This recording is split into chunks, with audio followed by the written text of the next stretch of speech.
Hello, students. Let's now take a look at an immortal English poem, To a Skylark, written by the Romantic poet P.B. Shelley.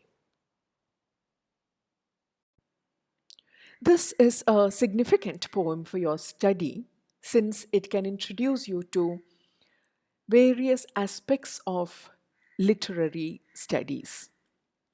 In the first place, it can give you an understanding of poetry in general, its features, its unique qualities. It can help you to understand English Romantic poetry, the poems of the Romantic age. On another level, it can give you an insight into the form of the ode. The poem can also introduce you to the poetry of Shelley. And therefore, I have divided this presentation into 5 sections. We'll take a look at the features of the Romantic age and Romantic poetry in the first section. We will then move on to the ode as a poetic form. In the third section, we'll look at the significance of Shelley as a poet. And in the fourth and the fifth sections, we will analyze the poem To a Skylark and try to make a critical reading of the poem. To a Skylark can be considered as a typical poem of the English Romantic age. It has all the features of a romantic poem, the kind of poems written by poets like William Wordsworth, Samuel Taylor Coleridge, John Keats, Lord Byron, and P.B. Shelley himself. Romanticism was a cultural movement, one that developed in certain parts of Europe towards the latter part of the 18th century as a kind of reaction against the previous age of enlightenment, which gave too much of importance to the faculty of reason. The Romantic age was one that was greatly inspired by the revolutions for freedom in America and France. The French Revolution of 1789, with its motto of liberty, equality, and fraternity, was something that inspired this new age. And they upheld the virtues of freedom, of individuality, of imagination, of spontaneity, of emotions over the intellect. And they had great reverence and love for nature, as is so clearly reflected in their poems. They also had great fascination for the supernatural.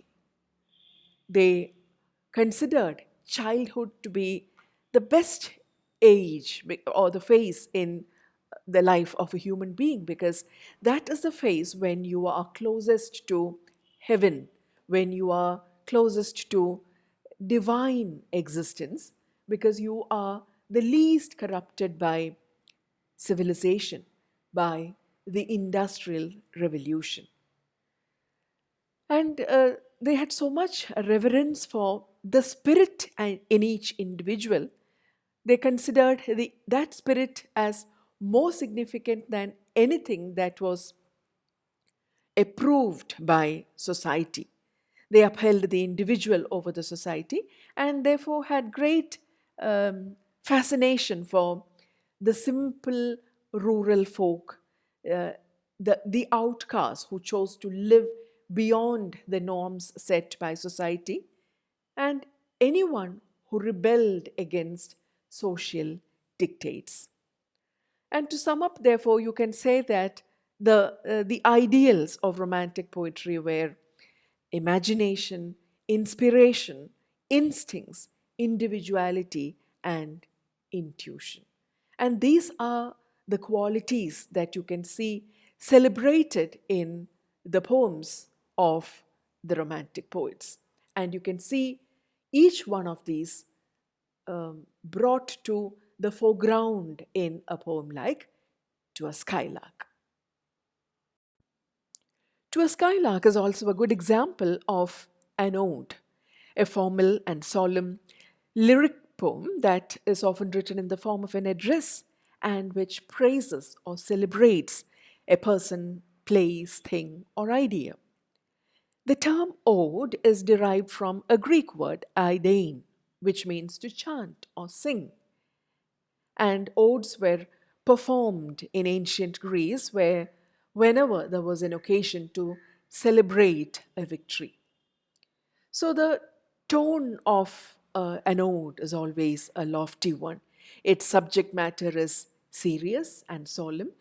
It's never trivial or light-hearted. And in keeping with that tone, that kind of tone and subject matter, the stanza structure are also often very elaborate and formal. The ode as a poetic form was very popular among the Romantic poets, the English Romantic poets, who considered it an ideal medium through which they could convey their spontaneous feelings and emotions and use the rich images that they were so fond of.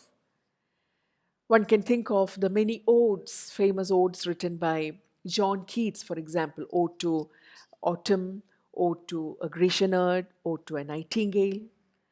And Shelley himself has written some immortal odes like Ode to the West Wind and the one that we have to study, Ode to a Skylark.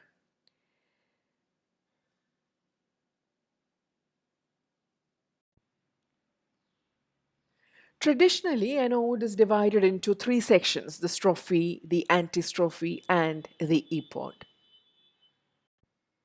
That kind of structure largely holds good for the traditional odes like the Pindaric ode, named after the Greek poet Pindar, or the Horatian ode, named after the Roman poet Horace. They do not seem to be a feature of irregular odes like the ones that we have to study, which is written neither in the Pindaric nor the Horatian form. Shelley, along with Keats and Byron, belongs to the second generation of the English Romantic poets. Shelley is generally considered as one of the most lyrical and the most revolutionary among English poets.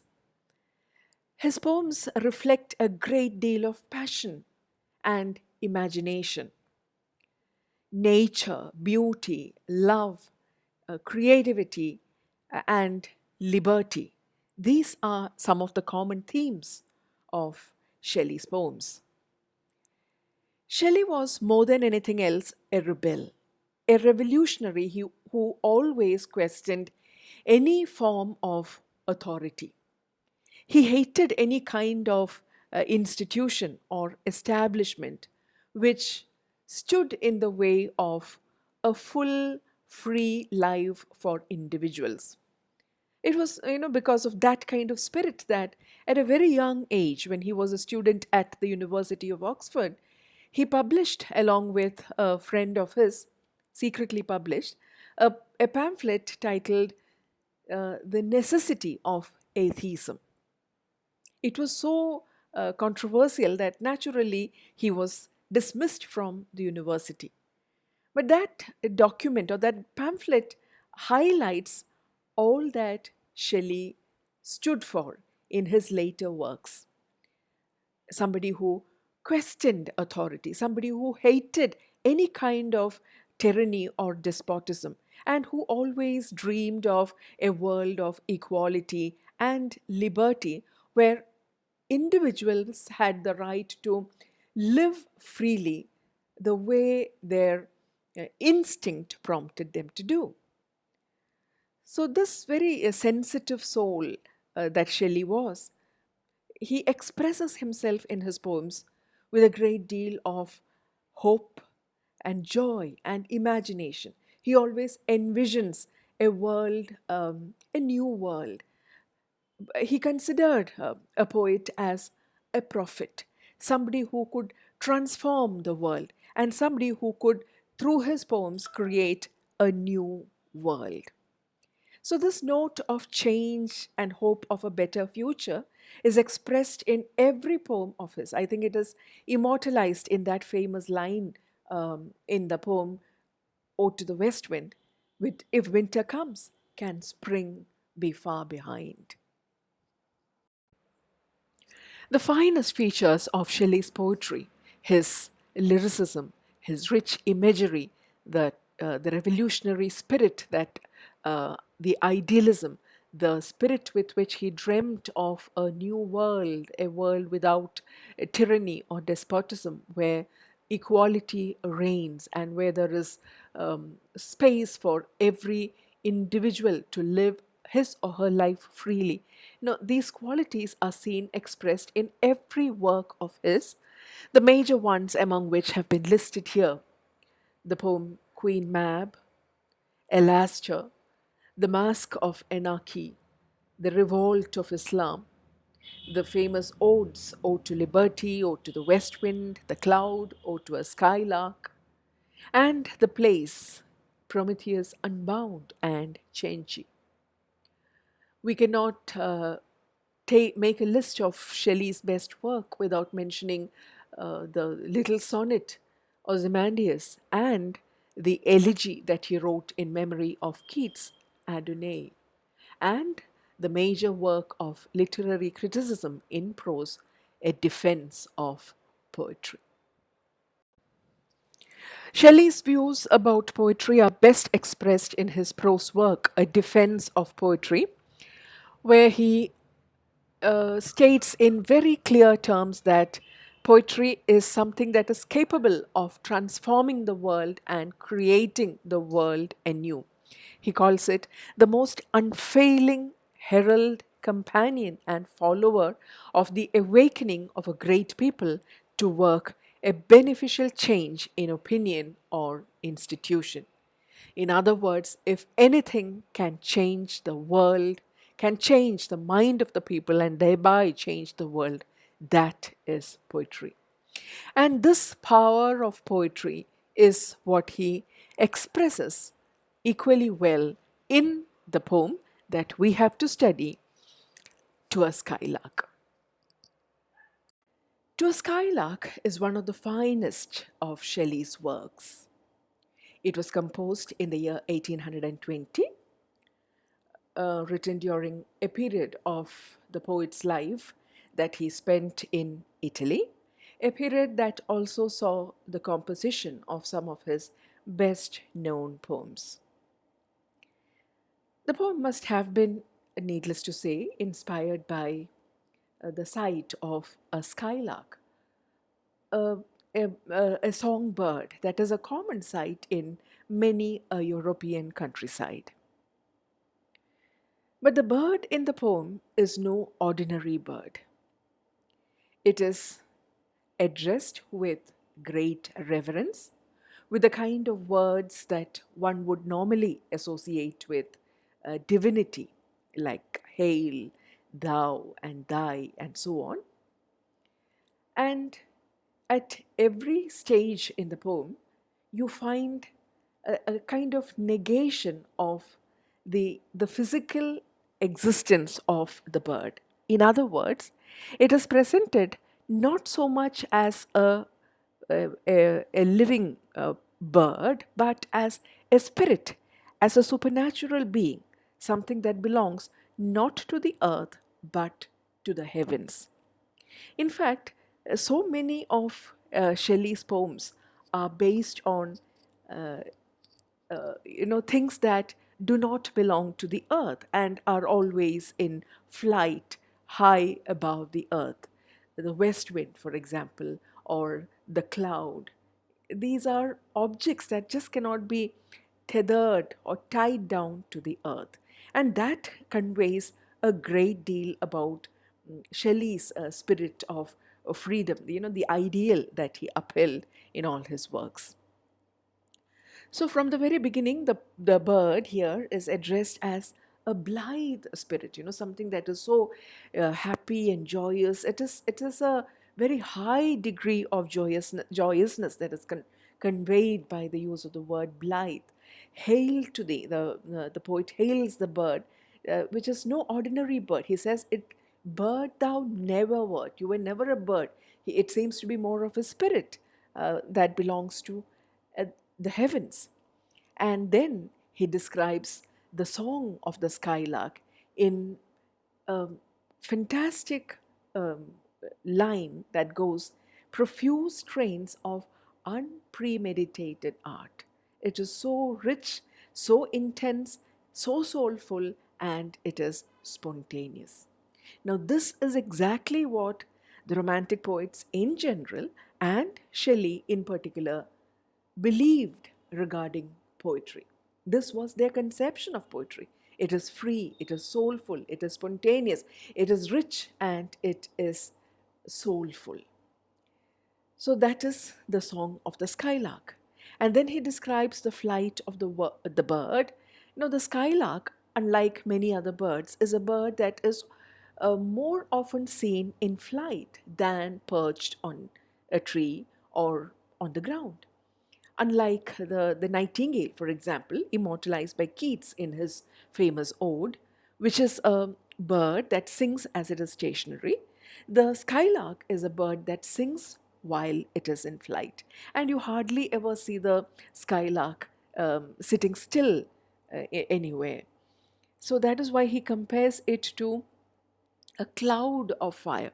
There's also a biblical reference there, like a brilliantly lit cloud up there in the sky.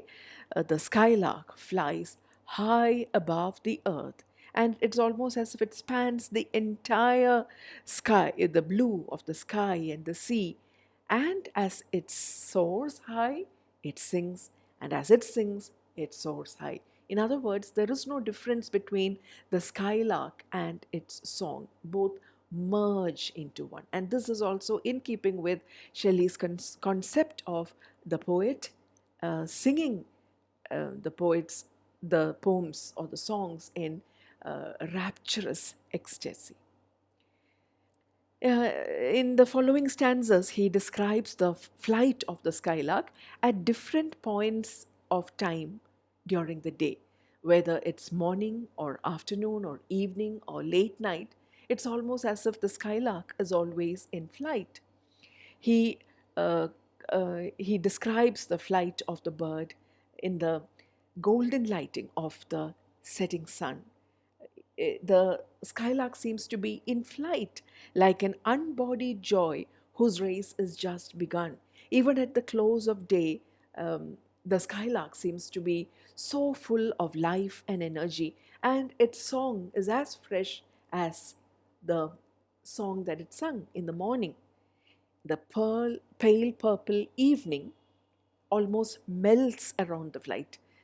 Even when the day merges into night and you have that beautiful purple light of the twilight sky, the skylark seems to be up in the skies singing. Like a star of heaven in the broad daylight, thou art unseen, but yet I hear thy shrill delight. The skylark is a very small bird, and when it flies high up, it's hardly seen, but you can hear the song. The song is so loud and shrill and ecstatic that it is seen, it is heard, just like the star of heaven, the moon seen during daylight. In broad daylight, even though the moon is up there in the sky, you can hardly see it. You know that it's there, but you can hardly see it. Similarly, the skylark, you hardly see it, but you can hear its song. And then he compares it to the brilliant moonlight, that showers down on the earth on a dark night. Keen as are the arrows of that silver sphere, whose intense lamp narrows in the white dawn clear, until we hardly see, we feel that it is there. All the earth and air with thy voice is loud, as when night is bare, from one lonely cloud the moon rains out her beams and heaven is overflowed. You have the beautiful depiction of the moon coming out from behind a cloud and then raining its beautiful cool light on the dark earth below. And as magical as that, as soothing as that is the song of the skylark. It just rains down on the earth, and it's almost as if heaven is overflowing when you hear the skylark song.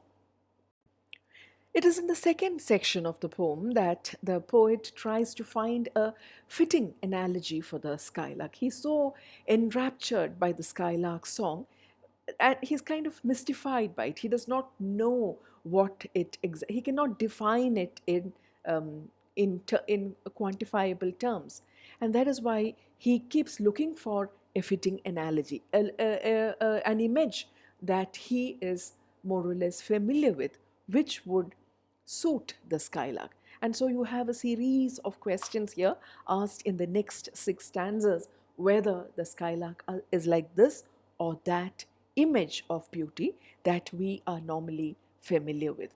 What thou art, we know not. What is most like thee? From rainbow clouds there flow not drops so bright to see, as from thy presence showers a rain of melody. One of the most brilliant images of beauty that the poet is familiar with is that of a beautiful rainbow cloud.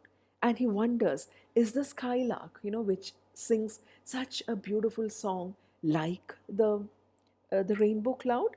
But no, as soon as he comes up with this analogy, he realizes that it does not match up to the song of the skylark, because the rainbow cloud, however beautiful it is, when it rains, it is a normal rainwater that comes down. There's nothing of a rainbow in the rain or in the water that comes from the rainbow cloud, however beautiful it is. But the song of the skylark, it's beyond that. There's nothing ordinary about it. There's nothing that disappoints us. It is so beautiful and so unlike anything that we are familiar with.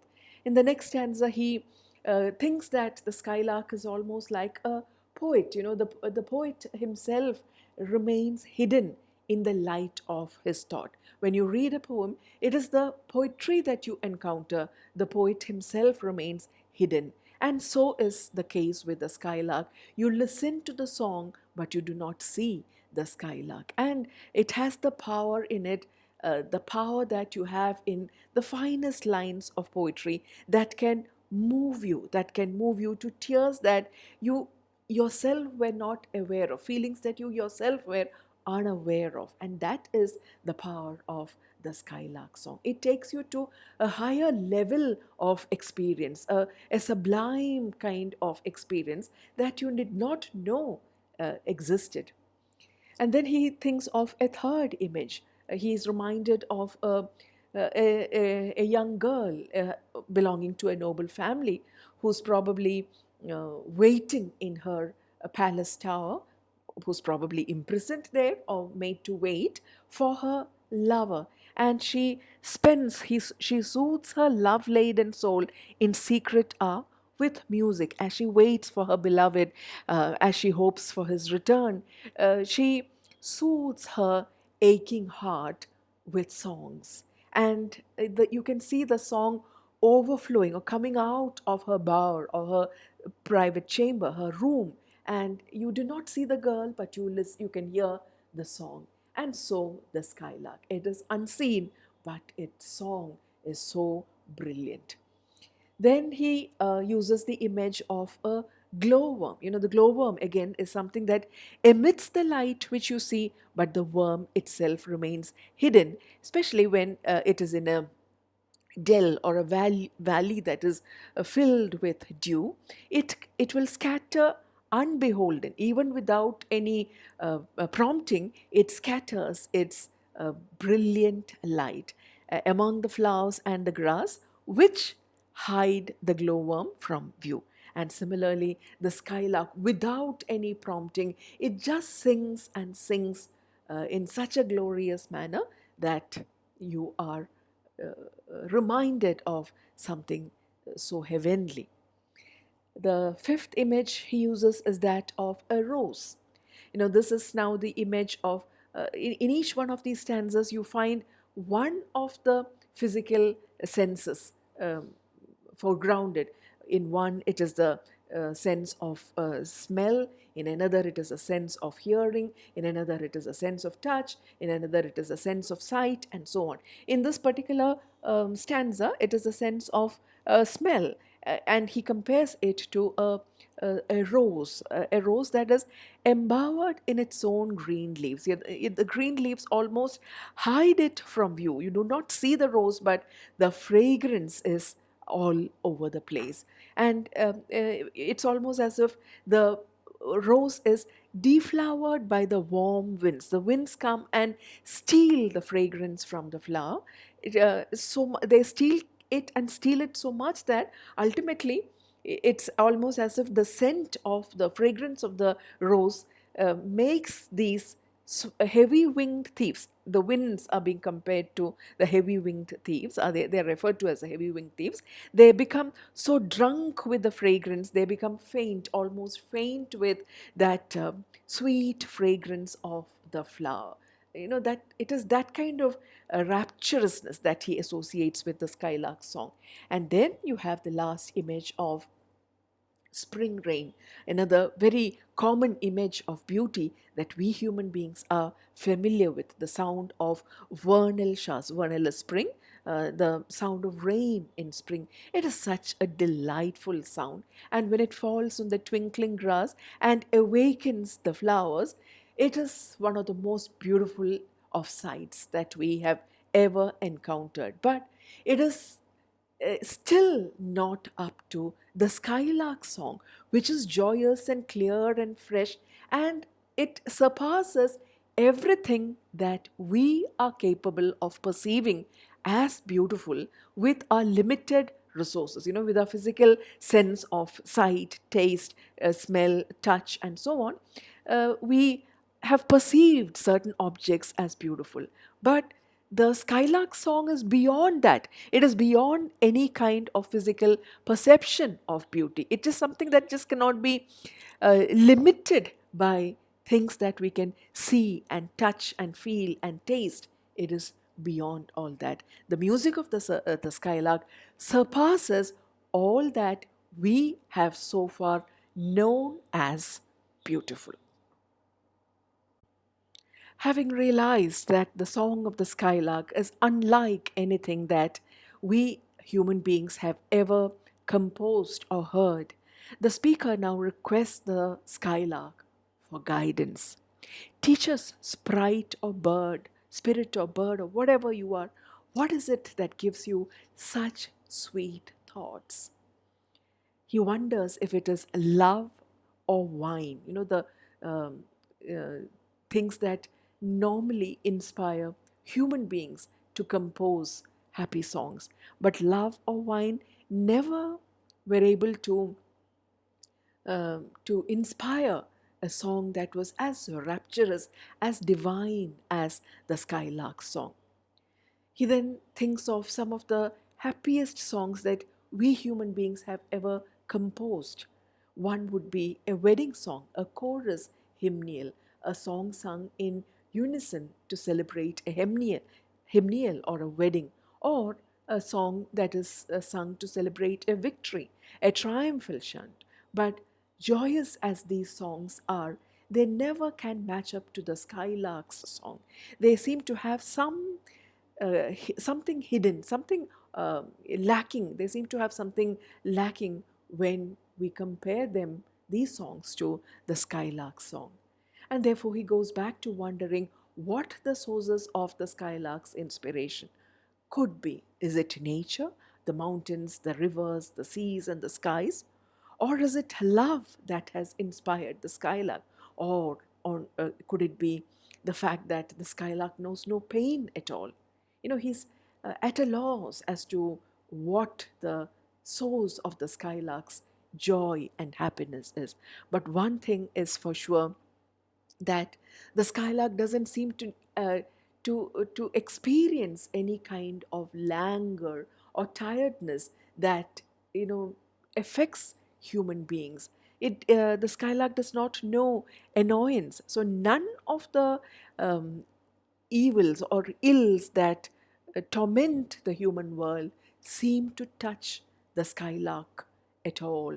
It seems as if it has never known the kind of languor or annoyance that trouble us. You love, the skylark seems to love, but unlike human beings who, after a certain point of time, seem to grow tired of love, seem to grow satiated with love, the skylark doesn't know the sad satiety of love.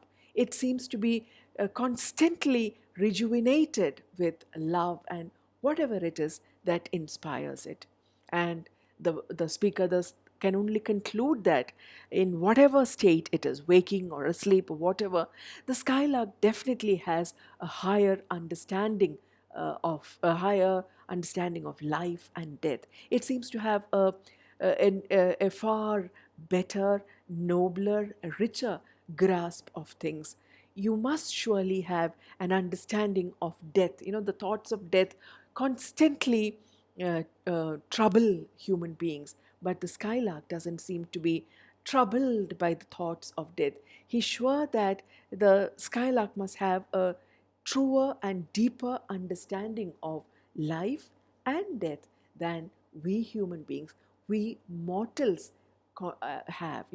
Human beings are so conscious of their mortality. They're always worried about their death, the life that would uh, be terminated with death. But the skylark is above all such temporal feelings. It belongs to a higher realm altogether, as a result of which its notes flow in a crystal clear stream, unlike human songs, which, as the poet very famously says, our sweetest songs are those that tell of saddest thoughts. Even in our happiest moments, there is always the shadow of sorrow, of death, of worry, of pain, of suffering. We never um, celebrate the present in the way that the skylark seems to do. We always look for what we do not have. We are always worried about the past, worried about the present. We pine for what is not, and never ever are we able to laugh and sing in a sincere manner. We are always troubled by pain, by longing and suffering, and things that we do not have. Yet, if even we were able to, scorn all these things, hate, pride, and fear, and all those evils that uh, torment our human life, even if we were human beings who did not have to shed a single teardrop, even then, the speaker feels, human beings would never be able to reach the heights of joy that the skylark seems to have, you know, exceeded.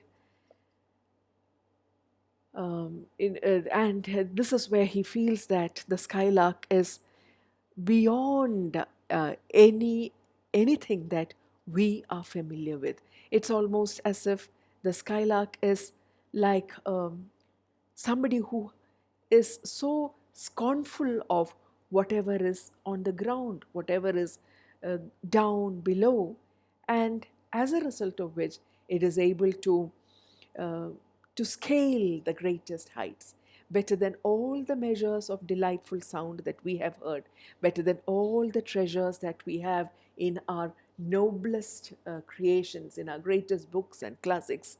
The skylark song, the skill of the skylark to compose poems of the greatest ecstasy, you know, that is beyond anything of that belongs to our human world. And he is convinced about the fact that it is because the skylark belongs to a higher realm. It does not belong to the ground. It scorns the ground. It looks down on the ground.